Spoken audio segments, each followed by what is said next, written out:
শুরুতে যে ভিডিওটা দেখতে পাচ্ছেন এরকম ধরনের ভিডিও কিভাবে মেক করবেন সেই সম্পূর্ণ প্রসেসটি এই ভিডিওতে দেখানোর চেষ্টা করব। ফার্স্টে আমাদের ভিডিওটাকে শ্যুট করে নিতে হবে। তার জন্য একটি স্ট্যান্ড ব্যবহার করবেন যাতে নাড়াচাড়া না করে। তারপর মোবাইলের ক্যামেরা অন করে সেখান থেকে ভিডিও মোড দিয়ে জাস্ট এটার সাথে অ্যাডজাস্ট করে নেবেন। আপনি আপনার পছন্দের মতো সাবজেক্টটাকে সিলেক্ট করে দিবেন, দেন আপনি যেখান থেকে শ্যুট করতে চাচ্ছেন সেই জায়গাটা সিলেক্ট করে দিন। এক হাতে ক্যামেরাটাকে স্টার্ট করে জাস্ট আপনারা এভাবে গিয়ে ভিডিওটাকে শ্যুট করে নিন। ভিডিওটা এডিট করার জন্য আপনার প্রয়োজন পড়বে একটি টেমপ্লেট। সেই টেমপ্লেটের লিঙ্কটি ভিডিও ডিসক্রিপশনে অবশ্যই দিয়ে দেব।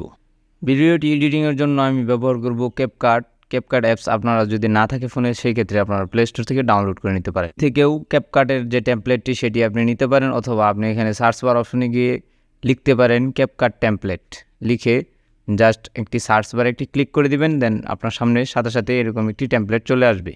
ফার্স্টের যে সাইটটি শো করছে সেখান থেকে আপনারা টেমপ্লেটটি ইউজ করুন। ফার্স্টের এই টেমপ্লেটটি আপনারা ইউজ করবেন। তো সেই ক্ষেত্রে আমি এই টেমপ্লেটের উপরে একটি প্রেস করে দিলাম। প্রেস করে দেওয়ার পর একটু অপেক্ষা করবেন। অপেক্ষা করার পর একটু স্ক্রল ডাউন করে নিচে নামার পরে এখানে দেখতে পাচ্ছেন আপনারা ইউজ টেমপ্লেট অন ক্যাপকাট। আপনারা জাস্ট এই লেখাটার উপরে একটু প্রেস করে দিবেন।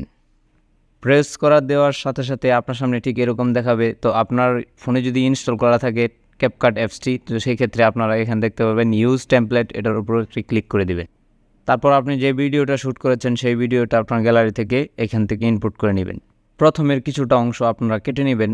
আমি কেটে নিয়েছি, সেক্ষেত্রে আমারটা এরকম দেখাচ্ছে। আপনাদের ক্ষেত্রে আপনারা কেটে নেবেন। তারপরে উপর দেখতে পারবেন এক্সপোর্ট নামের একটি অপশন। এই এক্সপোর্ট নামের এই অপশনটিতে একটি ক্লিক করে দিবেন। এই অপশনটিতে ক্লিক করে দেওয়ার পর আপনার সামনে ঠিক এরকম একটি ইন্টারফেস শো করবে। তো এখান থেকে আপনারা 4K মোডটাকে সিলেক্ট করে দিবেন।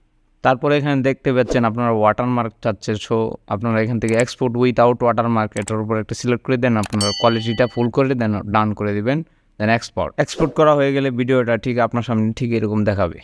আশা করি আপনাদেরকে বোঝাতে পেরেছি আপনারা এরকম ধরনের ভিডিও কীভাবে এডিট করবেন।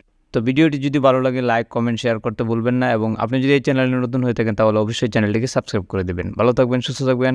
দেখা হচ্ছে পরবর্তী ভিডিওতে। আল্লাহ হাফেজ।